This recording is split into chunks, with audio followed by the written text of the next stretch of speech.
호사유피, 인사유명이라는 말이 있습니다. 우리 한자를 좀 보여주시면 좋겠는데요. 여러분 잘 아시는 대로 호랑이는 죽어서 가죽을 남기고 사람은 죽어서 이름을 남긴다 하는 그런 뜻입니다. 사람이 죽어서 살아있는 동안 그 자기의 삶을 통해서 어떤 명예와 흔적을 남기느냐 하는 것이 중요하다 하는 것을 말하는 것으로 생각이 됩니다. 가난한 행상의 아들로 태어난 한 청년이 있었습니다.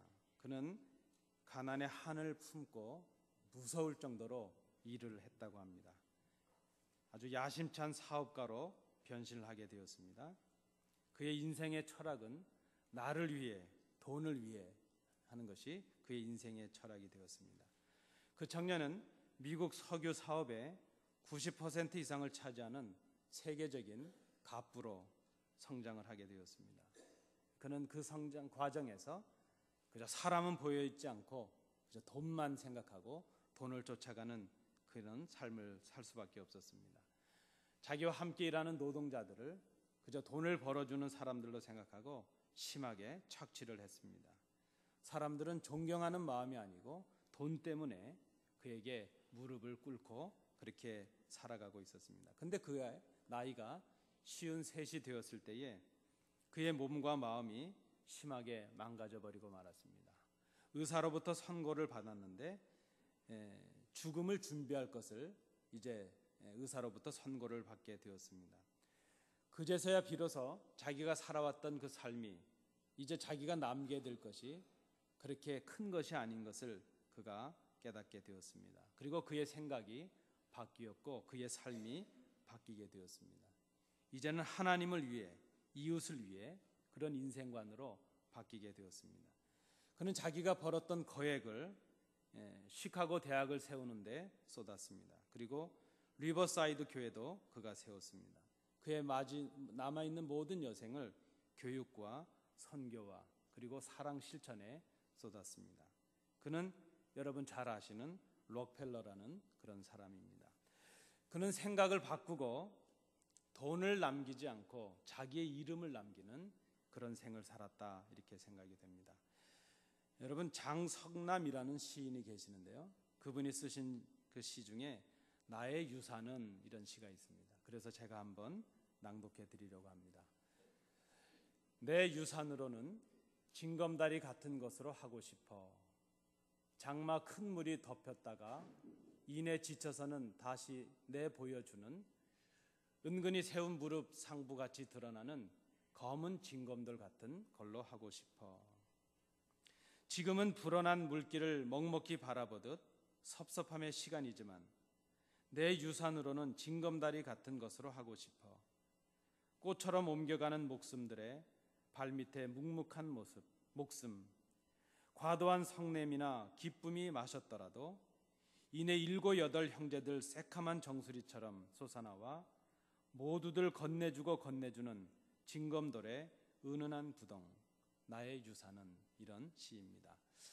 시라는 것이 참 어렵지만 그저 짧은 생각으로 이 시를 읽으면서 들었던 생각은 시인은 이 시에서 어떤 그 물질적인 것보다는 정신적인 가치가 더 중요하다 하는 것을 강조해주고 있습니다.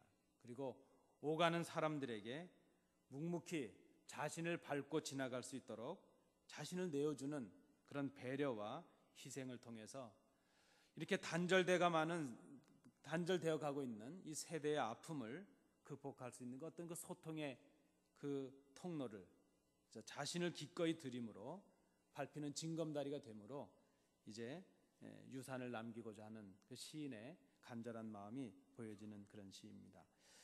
여러분 아시는 대로 우리 안디옥 교회는 31년의 교회를 역사를 지녀온 교회입니다. 참 자랑할 만한 그런 역사입니다. 우리 31년의 역사를 돌이켜보며 한번 생각해 보기를 원합니다. 우리 교회가 남긴 유산은 무엇일까? 지금 우리 교회가 남기기 위해서 만들어가는 그런 유산은 무엇일까? 한번 생각해 보실 수 있기를 바랍니다. 우리 지역의 다른 사람들, 우리 지역을 함께 살아가고 있는 다른 사람들은 우리 교회를 어떻게 기억들 하고 계실까? 아니, 우리 주님께서 31년의 역사를 지켜온 우리 교회를 어떻게 바라보고 계실까 하는 그 생각을 해봅니다. 우리 스스로가 생각해보는 교회도 중요하지만 다른 사람들이 생각하고 있는 우리 교회 모습 속에서, 그들의 생각 속에서 우리가 걸어온 흔적들이 보여질 수 있기 때문이라 생각이 됩니다. 여러분, 한번 개인적으로도 이 아침에 한번 생각해 보시기 바랍니다. 여러분들의 생을 한번 돌아보시면서 우리가 이 땅을 떠나게 될 때에 무엇을 남기고 가실 것인가? 여러분, 하나님께서 우리를 부르신다면 여러분들은 무엇을 남기고 가시겠습니까? 아니, 우리 자녀들에게 지금 무엇을 주실 수 있으십니까? 지금 우리가 어떤 유산들을 만들어가고 계십니까? 우리가 우리 교회의 미래들인 우리 자녀들에게 무엇을 남길 수 있는가 하는 것을 한번 생각해 보실 수 있길 바랍니다. 오늘 본문이 있는 이 베드로 전서는 여러분 아시는 대로 소망의 편지 혹은 격려의 편지 이렇게 알려져 있는 서신입니다. 이제 네로 황제를 중심한 본격적인 기독교에 대한 박해가 시작되게 될 것입니다. 그 박해에 앞서서, 임박한 박해에 앞서서 흩어져 있는 교회들에게 그 불같은 시험, 그 박해 속에서도 구원의 소망을 가지고 인내하고 극복하라 하는 격려의 메시지가 주어지고 있는데, 그 편지가 바로 베드로 전서입니다. 믿는 자들이 당하는 고난은 필연적인 연단이라는 것입니다. 우리가 이 시련을 통해서 오히려 우리를 향하신 하나님의 뜻을 깨닫게 되고, 그리고 그 고난 속에서 하나님을 신뢰할 수 있는 성숙한 신앙인들이 될 수 있다 하는 것을 이 서신서가 말씀해 주고 있습니다. 오늘 우리가 함께 봉독하신 본문의 배경이 바로 이러합니다. 곧 교회에 아주 가혹한 핍박이 있게 될 것입니다. 이에 대해서 베드로는 성도들에게 지금 권면하고 있습니다. 굳건한 믿음과 올바른 행실을 지키라 하는 것입니다. 그리고 예수님이 고난을 받고 죽임을 당하셨으나 하나님께서 살리셨음을 기억하라 하는 것입니다. 우리가 당하는 고난의 의미를 새롭게 해석해 보라 하는 그런 말씀입니다. 한마디로 말씀을 드리면 고난은 성도들에게 있어서 특권이라는 것입니다. 고난은 믿는 우리들이 반드시 넘어야 될 다리와도 같다 하는 것을 기억하라는 말씀입니다. 주를 위하여 당하는 고난을 통해서 그리스도의 십자가의 고난에 함께 참여하게 되는 것입니다. 그러므로 고난이 닥쳐올 때에 오히려 감사하고 하나님을 신뢰하라는 것입니다. 감사함으로, 하나님을 신뢰함으로 그 고난을 오히려 극복하라, 그런 말씀이 바로 베드로 전서 오늘 본문의 말씀입니다. 특별히 오늘 본문에서 베드로 사도는 반기독교적인, 이렇게 불의가 판을 치는 세상을 살아가고 있는 성도들이 어떤 삶을 살아가야 될 것인가 하는 것을 우리에게 말씀해 주고 있습니다. 여러분, 우리가 성도로서, 믿는 사람들로서 이 땅에서 좀 어떻게 살아가면 좋겠습니까? 우리가 어떻게 살아가면 하나님 기뻐하실 만한 삶의 흔적을, 믿는 자로서의 흔적을 남기며 살아갈 수 있겠는가 하는 그 말씀입니다. 부활하신 주님을 믿는 우리들이 이 불의와 고난이 많은 세상 속에서 어떻게 살아가야 될 것인가? 오늘 본문은 우리에게 딱 한마디로 그저 가르쳐주고 있는데, 그것이 무엇인가 하면 선을 행하라 하는 말씀입니다. 13절과 17절을 보시면 선을 행하라 이렇게 말씀하고 있습니다. 그렇다면 선을 행하는 구체적인 그 방법이 무엇인가? 선을 행한다는 것이 무엇인가? 오늘 본문은 우리에게 세 가지로 말씀해 주고 있습니다. 첫째는 14절의 말씀입니다. 의를 위하여 고난을 받으라 하는 말씀입니다. 우리 14절을 함께 읽어보시겠습니다. 그러나 의를 위하여 고난을 받으면 복 있는 자니 저희의 두려워함을 두려워 말며 소동치 말고 말씀합니다. 베드로는 지금 주님이 말씀하신 산상수훈의 말씀을 기억하고 있는 것으로 생각이 됩니다. 우리 주님께서 제자들을 데리시고 산 위에 오르셔서 말씀하셨습니다. 마태복음 5장 10절부터 12절 말씀에 의를 위하여 핍박을 받은 자는 복이 있나니 천국이 저희 것입니다. 나를 인하여 너희를 욕하고 핍박하고 거짓으로 너희를 거스려 모든 악한 말을 할 때에 너희에게 복이 있나니 기뻐하고 즐거워하라. 하늘에서 너희의 상이 큼이라. 너희 전에 있던 선지자들을 이같이 핍박하였느니라. 베드로는 주님의 그 말씀을 기억하고 있습니다. 그리고 십자가에서 죽으시고 3일 만에 부활하신 그 주님을 만난 생생한 감격을 기억하고 있습니다. 그는 부활하신 주님을 만남으로 인해서 주님께서 하신 모든 말씀들이 반드시 이루어진다는 것을 굳게 믿게 되었습니다. 비록 지금 고난이 닥친다 할지라도 주님을 신뢰하고 견디게 되면 그 모든 것들이 우리에게 복이 될 것이라는 것을 그가 믿고 있다는 그런 말씀입니다. 성도 여러분, 우리가 복을 참 좋아하지 않습니까? 믿는 우리들에게 있어서 복이 무엇인가? 주를 위하여 고난을 당하는 것이 복이 될 수 있다는 그런 말씀입니다. 복음과 주님을 위하여 고난을 당하는 것이 우리에게 복된 일이요, 우리에게 선입니다. 그것이 선을 행하는 일이 된다는 그런 말씀입니다. 우리가 정말 믿는 자로서 남겨야 될 것 하나가 있다면 바로 이것입니다. 교회와 복음과 주님을 위하여 고난을 피하지 아니하는 것입니다. 우리의 몸에 주님으로 인한 고난의 상처가 있어야 될 것입니다.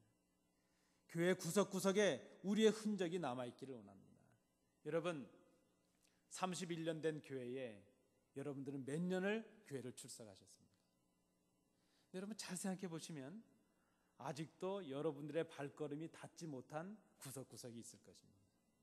아직도 여러분들의 손때를 타지 않은 구석구석이 있겠다 생각이 됩니다. 여러분, 평생을 이 교회를 출석해 오셨는데 아직도 새벽 예배 그 자리를 채워보시지 못한 분도 계실 것 같고, 수요 예배의 시간들을 채워보지도 못한 분도 계실 것 같고, 여러분 가능하시면 이제 우리의 몸으로 교회 구석구석을 만져보시고 쓰다듬어 보시고 좀 찾아가 보실 수 있길 바랍니다. 교회에서 허락된 모든 예배 시간에 가능하시면 좀 참여하셔서 전에 경험해 보지 못했던 새로운 경험들을 좀 누려보실 수 있기를 간절히 원합니다. 우리의 땀과 우리의 눈물의 흔적이 있고 희생과 봉사의 흔적이 있고 주를 위한 고난의 흔적들을 몸으로 채워가시는 우리 성도님들 되실 수 있기를 바랍니다.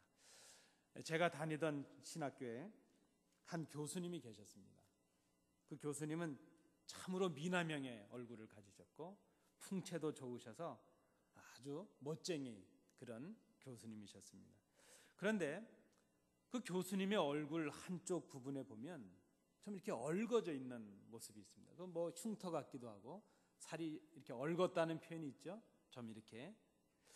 그래서 저를 비롯한 많은 학생들이 그 교수님을 가까이 뵐 때마다 아유, 저 멋쟁이 교수님이 저 흉터만, 저 얼굴만 좀 없었으면 더 멋지셨을 텐데 하는 그런 마음이 들기도 하고, 또 그 다른 면에서 생각해 보면 그 교수님께서 그 얼굴의 그 상처, 흔적 때문에, 흉터 때문에 얼마나 그것이 컴플렉스가 되셨을까 하는 그런 생각을 해보기도 했습니다.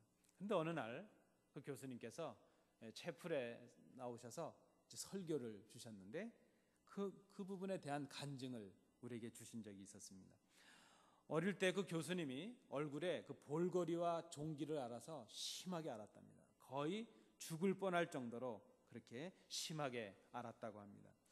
여러분 아시는 대로 그 당시에는 병원에 갈 형편도 만만치 않고 또 엄두도 못 내고 그저 많은 집들이 그렇게 많은 자녀들 중에 한두 명은 그저 먼저 앞세우는 가정들이 많을 정도로 어려운 때였다고 합니다. 그래서 그 교수님도 병원에 가보지 못하고 그저 집에서 그 어른들이 아까운 아들 하나 이제 잃게 됐다 하는 그런 푸념 속에 시간만 보내고 있었다고 합니다. 그런데 그 어머니께서 그 아들을 살려보시겠다는 일념 하나로 그 아들의 종기를, 그 상처를 빨아대기 시작했다는 것입니다. 입으로 그 피고름을 입으로 뽑아내고 그 아들을 어떻게 하든지 살려보려고, 그것이 뭐 위생적인지 아닌지 그건 전 모르겠습니다. 그 아들을 사랑하는 마음으로 그 아까운 아들을 잃을 수가 없어서 그 아들의 그 상처를 입으로 빨아내기를 여러 번 반복하셨다는 겁니다. 근데 하나님 은혜로 그 아들은 살아나셔서 이제 목사님이 되셨고 신학교의 교수님이 되셨고 지금은 어느 신학교의 총장으로 계시죠. 그런데 그 교수님이 그 간증을 하시면서 그 말씀을 하는 겁니다. 이 얼굴에 있는 내 상처가 자랑스러운 흉터가 되었다는 것입니다. 이것은 어머님의 사랑의 흔적이 되었다는 것입니다. 다른 사람들이 볼 때는 부끄러운 흉터에 불과하지만 나에게는 그 어머님의 사랑을 느낄 수 있는, 이미 세상을 떠나버린 그 어머님의 흔적을 느낄 수 있는 유일한 사랑의 통로가 되었다. 그렇게 간증하셨던 모습을 제가 기억합니다. 갈라디아서 6장 17절 말씀에서 사도 바울도 이렇게 고백하고 있습니다. 내가 내 몸에 예수의 흔적을 가졌노라. 사도 바울이 가진 예수의 흔적이 무엇입니까? 그것은 사도 바울이 예수님을 증거하다가 가진 흔적들입니다. 복음의 방해꾼이었던 자신이 복음의 일꾼이 되게 하신 그 주님을 사랑하기에 갖게 된 흔적이었습니다. 그는 복음을 전하다가 수없이 갇혀야만 했습니다. 목숨을 잃을 뻔한 순간도 얼마나 많이 경험했는지 모릅니다. 수많은 매를 맞아야 했고 숱한 고통과 고난의 시간을 보내야 됐고 온몸에 온 마음에 그에게 그 고통의 상처들로 가득하게 되었습니다. 그런데 여러분, 그 사도 바울이 당한 고난은 구원을 얻기 위한 것이 아니었다는 것입니다. 무엇인가를 더 얻기 위해서, 더 나은, 더 많은 것을 얻기 위해서 그가 지금 고난을 당한 것이 아닙니다. 그저 구원 얻은 감격과 하나님의 자녀가 되게 하신 그 은혜로, 그 감격 때문에 그가 그 상처를, 그 고난을 달게 지고 있다는 것입니다.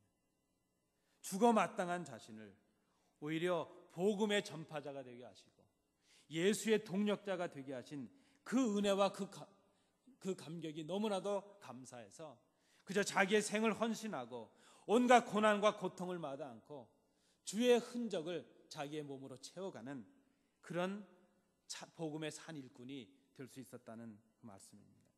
그 보혈의 흔적이 그로 하여금 생명을 걸고 복음을 전하는 사람이 되게 하였습니다. 감당할 수 없는 고난과 역경 속에서도 그를 굳세게 잡아준 것이 바로 예수의 흔적, 그 흔적 때문에 그가 어떤 역경에도 굴하지 아니하고 복음을 들고 당당히 설 수 있었다는 그런 말씀입니다. 사랑하는 성도 여러분, 우리 안에 이 예수의 흔적이 있습니까? 나를 위해 십자가에 달리사 흘려주신 보혈의 흔적이 우리 속에 있는가 하는 그런 말씀입니다. 그 주님의 보혈의 은혜에 감격하여 주님을 위하여 땀을 흘리고 주님을 위하여 희생하고 주님을 위하여 어떤 고난과 역경이라도 마다하지 않는 우리의 모습이 우리 속에 지금 있는가 하는 그런 말씀입니다. 우리의 땀과 우리의 눈물을 주님을 위하여, 교회를 위하여 채워가며 아름다운 믿음의 유산으로 만들어가는 그 성도들이 간절한 때가 되었습니다. 원하기는 우리 성도님들이 그 고난을 채워감으로 믿음의 유산을 남기시는 우리 성도님들 되시기를 간절히 축원합니다. 두 번째로, 불의의 세상을 살아가는 성도들이 선을 행하는 두 번째 방법은 오늘 본문 15절에 있는 말씀입니다. 그리스도를 주로 삼아라 하는 것입니다. 우리 15절을 함께 봉독하시겠습니다. 너희 마음에 그리스도를 주로 삼아 거룩하게 하고 너희 속에 있는 소망에 관한 이유를 묻는 자에게는 대답할 것을 항상 예비하되 온유와 두려움으로 하고 그랬습니다. 여러분, 그리스도를 주로 삼아 거룩하게 하라 하는 이 말은 그리스도를 주로서 거룩하신 분으로 인정하라 하는 그런 의미의 말씀입니다. 그리스도의 주인 되심, 그리스도의 그 주권을 인정하라는 그런 말씀입니다. 근데 여러분, 예수님을 구세주로 믿는 것과 주님으로 고백하는 것은 좀 구별될 필요가 있습니다. 다시 말씀을 드리면, 우리가 단어로 설명을 좀 드린다면 구세주라는 말은 우리가 보통 소텔이라는 말을 씁니다. 소텔, 헬라어로요. 소텔. 이 영어로는 Savior, 우리가 소위 말하는 구원자 하는 그런 의미가 있습니다. 반면에 주님이라는 말은 퀴리오스라는 말을 씁니다. 이 퀴리오스라는 말은 영어로 Lord 이렇게 번역이 되었는데 주인, 주님 이렇게 번역이 될 수 있는 그런 말입니다. 그래서 예를 들어서 다시 생각해 본다면 이렇게 말씀을 드릴 수 있겠습니다. 수영에 서툰 한 학생이 수영하다가 물에 빠져서 허우적거립니다. 누가 구해주지 않으면 빠져서 곧 죽을 것 같습니다. 그때 마침 수영에 익숙한 한 분이 뛰어들어서 그 학생을 건져내 주었습니다. 그의 목숨을 살려준 것입니다. 죽을 뻔했다가 살아난 이 학생이 정말 생각해도 그 은혜가 너무나 감사합니다. 견딜 수가 없습니다. 그래서 하루 날을 잡고 좋은 선물을 준비해서 그분을 찾아갑니다. 정식으로 인사를 드립니다. 선생님, 제가 선생님이 아니면 이 세상 사람이 아니었을 텐데 제 생명을 살려주시고 건져주셔서 너무나 감사합니다. 제가 선생님의 은혜는 정말 잊지 않겠습니다. 충분히 인사를 하고 감사하고 돌아왔습니다. 그리고 좋은 일이 있을 때마다, 자기에게 좋은 일이 있을 때마다 그 선생님이 또 생각이 나는 겁니다. 내가 그 선생님이 아니면 이 세상 사람이 아니었을 거고 이 좋은 순간을 경험할 수 없었을 텐데 너무나도 고맙고 감사해서 연락을 드리고 또 찾아갑니다. 때마다 시절마다 좋은 선물을 준비해서 그분께 보내고 그저 시간 있을 때마다 감사를 표합니다. 우리는 보통 이렇게 하면 이런 사람들을 향해서 은혜를 갚을 수 아는 좋은 사람이다 이렇게 말합니다. 여러분, 물에 빠져서 죽을 뻔한 경험이 있으셨습니까? 저는 그런 경험이 있었습니다. 고등학교를 마치고 졸업하고 대학을 가기 전에 친구들과 바닷가에 놀러 가서 그 동해 바닷가에서 놀다가 그저 젊은 마음에 그 앞에 있는 그 돌섬까지 우리 수영을 4개 하자 이렇게 하다가 제가 한번 빠져 죽을 뻔한 적이 있었습니다. 근데 그때 마침 그 구조해 주시던 그 경찰관들에 의해서 제가 구조를 받아서 지금 여러분들 앞에 서 있습니다.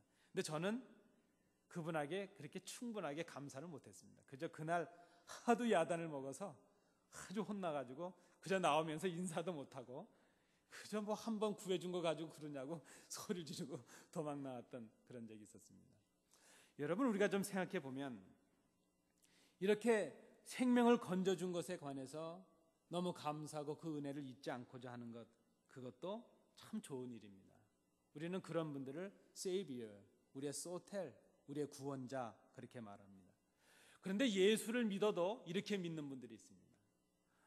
내 생명을 구원해 주신 그 은혜가 너무나도 감사해서 그저 시간 될 때마다 하나님 앞에 나아가서 하나님, 죽어 마땅한 죄인을 구원해 주셔서 감사합니다.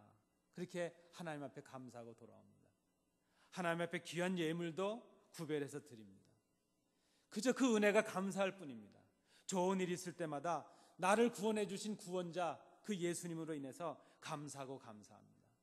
그런데 우리의 신앙이 여기서 끝나고 만다면 이 신앙은 성숙한 신앙이라고 말할 수 없다는 것입니다.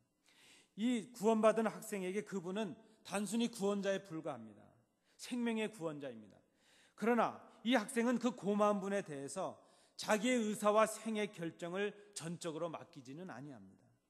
다만 그저 생명을 건져준 고마운 분에 불과할 뿐입니다.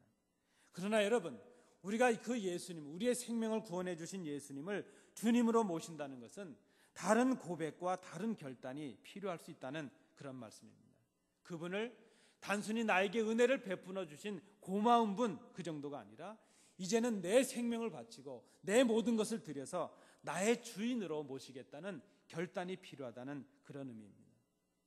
그래서 우리가 그분을 이제는 Savior, 나의 소텔이 아니고 나의 퀴리오스, 나의 롤드, 나의 주인이라고 부르는 것입니다. 내가 그분의 종이 되겠다는 결단이 필요합니다. 나의 일을 포기하고 그분의 일을 하겠다는 새로운 결단이 우리에게 필요합니다. 그저 건져주신 것이 고맙고 살려주신 것이 고마워서 예수님에게 은혜를 갚고자 예수 믿는 것이 아니라 이제는 예수님을 구원자 정도로만 믿는 것이 아니라 그분을 내 삶의 주인으로 나의 주님으로 모시는, 이제 그분이 우리에게 맡겨주신 일들을 순종으로 감당하겠다는, 그분의 종이 되어 살아가겠다는 삶의 결단이 필요하다는 것입니다. 그 결단이 있을 때에 우리가 예수를 주님 이렇게 부를 수 있을 것입니다. 오늘 본문은 그 그리스도를 주님으로 삼아 거룩하게 하라 말씀하고 있습니다. 우리의 모든 것을 주님께 드리라는 그런 의미입니다. 우리의 생의 목적이 주님을 기쁘시게 하기 위하여 사는 것으로 바뀌어야 된다는 것을 말씀하고 있습니다. 사람보다 하나님을 더 두려이 섬기는 삶을 사는 것입니다. 이제는 내 뜻대로 사는 것이 아니고 그분의 뜻대로 사는 것입니다. 내 목숨을 걸고 그분의 말씀에 순종하는 삶을 살아가는 것입니다. 주인의 종으로서 온유함과 겸손함으로 그분의 말씀을 증거하는 그런 삶을 사는 것, 그것이 바로 그리스도를 주님으로 모시는 결단과 그 삶으로 살아가는 것입니다. 여러분, 우리가 이 땅을 살아가면서 남게 될 유산이 있다면 무엇이겠습니까? 그저 예수를 좋은 분, 은혜가 많은 분, 나에게 사랑을 베풀어 준 분, 그 정도가 아니라 그분을 내 인격으로, 내 삶으로 나의 주인으로 고백할 수 있고 결단할 수 있는 그런 믿음의 유산을 우리가 남겨야 될 것입니다. 마지막 세 번째로 불의한 세상을 살아가는 성도들이 행할 선한 일의 세 번째는 오늘 16절 말씀에 기록된 대로 선한 양심을 가져라 하는 것입니다. 우리 16절 말씀을 함께 봉독하시겠습니다. 선한 양심을 가지라. 이는 그리스도 안에 있는 너희의 선행을 욕하는 자들로 그 비방하는 일에 부끄러움을 당하게 하려 함이라 그랬습니다. 오늘 본문에 보면 양심이라는 말이 나왔습니다. 우리의 행위에 대하여 옳고 그름의 판단을 내리는 지적이고 도덕적인 의식을 우리가 양심 이렇게 말할 수 있습니다.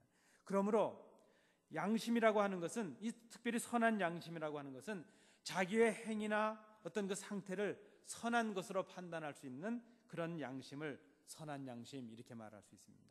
우리 믿는 자들에게 있어서 선한 양심은 하나님을 인정하고 자신을 하나님 앞에서 정결하게 살아가게 하는 큰 도구라 이렇게도 말할 수 있습니다. 어떤 분은 비유하시면서 우리의 양심을 집의 창문과도 같다 그렇게 비유하신 분이 있습니다.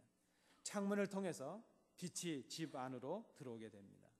그리고 바람이나 먼지나 해충들은 그 창문이 잘 막아줍니다. 우리의 창문인 그 양심이 맑고 견고하게 될 때에 하나님의 진리의 빛이 우리 마음에 그대로 마음의 집에 들어오게 된다는 것입니다. 못된 벌레나 먼지나 바람으로부터 우리를 지켜주게 될 것입니다. 그런데 여러분 한번 생각해 보시기 바랍니다. 우리가 하나님의 말씀에 불순종하고 또 방종하고 교만하고 타락된 그런 삶을 살아가게 된다면 우리의 창문을 더럽히는 것이 되고 또 깨트려 버리는 것이 될 수 있다는 것입니다. 더러워진 창문으로는 좋은 빛이 들어올 수 없을 것입니다. 우리의 마음의 창문이 깨지게 되면, 우리의 마음의 창문인 양심이 깨져버리게 되면 먼지가 들어오고 해충이 들어오고 나쁜 것들이 들어와서 우리 마음을 병들게 할 것입니다. 우리의 마음의 창문인 양심을 깨끗하게 하고 강하게 하는 길은 오늘 본문에 보니까 하나님의 말씀에 순종하는 것이라 그랬습니다. 그리고 그 말씀을 증거하는 삶을 사는 것입니다. 성경은 우리의 양심이 화인 맞을 수 있다는 것을 말합니다. 우리 양심이 화인을 맞게 되면 양심에 거슬리는 죄를 너무 많이 범함으로 인해서 이제는 죄에 대해서 무감각해질 것입니다. 무엇이 옳고 그른지 생각하지도 않습니다. 우리가 그런 일을 하게 될 때도 우리 속에 양심의 가책이 있고 양심이 흔들린다면 여러분 아직 우리에게 희망이 있습니다. 우리의 선한 양심은 우리로 하여금 양심의 가책을 느낄 수 있도록 우리를 인도해 줄 수 있기 때문입니다. 우리가 그릇된 일을 하려 할 때에 우리로 하여금 고민되게 합니다. 우리가 잘못된 길을 걸어가려고 할 때에 하나님의 말씀을 생각나게 해줍니다. 그리고 선한 양심이 우리에게 마음의 소리를 듣게 해서 우리로 하여금 하나님의 말씀을 기억하고 하나님 앞으로 나오게 한다는 그런 말씀입니다. 여러분, 지금 여러분들의 그 양심이 선한 양심인가 아닌가 하는 것을 제가 판가름해 드리도록 하겠습니다. 제 말을 듣고 한번 지금 내 양심의 상태가 어떠한가 하는 것을 생각해 보시기 바랍니다. 첫째는요, 거짓말을 했는데 마음이 편안하다. 웃으시는 분들은 이유를 도대체 모르겠습니다. 잘못된 일을 했는데도 마음에 기쁨이 있다. 그러면 여러분의 양심에 심각한 문제가 있습니다. 어렵고 힘든 불쌍한 이웃을 봤는데 그들을 외면했는데 내 속에 뭔가 불편함이 일어나고 있다. 그렇다면 아직 우리에게 희망이 있습니다. 기도하지 않고 말씀 읽지 않고 살아가는데 너무나 기쁘다. 그러면 나에게 심각한 문제가 있다고 여러분 생각해 봐야 됩니다. 교회를 한 주 빠지고 두 주 빠지고 한 달을 빠졌는데도 행복하다. 심각합니다. 여러분, 만약에 우리가 무엇인가를 행하게 될 때에 내 속에 불편함이 있고 마음이 꺼림직하고 기쁨이 사라지고 무언가 도전이 된다면 여러분, 우리에게 아직 희망이 있습니다. 우리 양심이 살아있다는 그런 의미이기 때문입니다. 정말 우리에게 필요한 것이 있다면 믿는 자로서 우리의 믿음을 지켜나갈 수 있는 깨끗하고 선한 양심, 말씀에 근거한 양심, 그 삶의 본을 남기시는 우리 성도님들 되시기 바랍니다.